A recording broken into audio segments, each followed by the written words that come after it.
പ്രശ്നപരിഹാരത്തിനായി പൂജാരിയുടെ വീട്ടിൽ എത്തിയ യുവതി 12 പവൻ സ്വർണം കവർന്ന വാർത്തയാണ് തൃശൂരിൽ നിന്നുമുള്ളത്.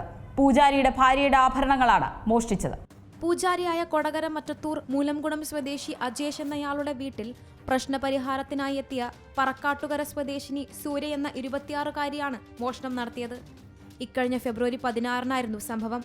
പൂജാരിയുടെ വീട്ടിലെ ബെഡ്റൂമിലെ അലമാരയ്ക്കുള്ളിൽ ബാഗിൽ സൂക്ഷിച്ച 12 പവനോളം തൂക്കം വരുന്ന ഏകദേശം 12 ലക്ഷത്തിലധികം വില വരുന്ന സ്വർണ്ണാഭരണങ്ങളാണ് മോഷണം പോയത്.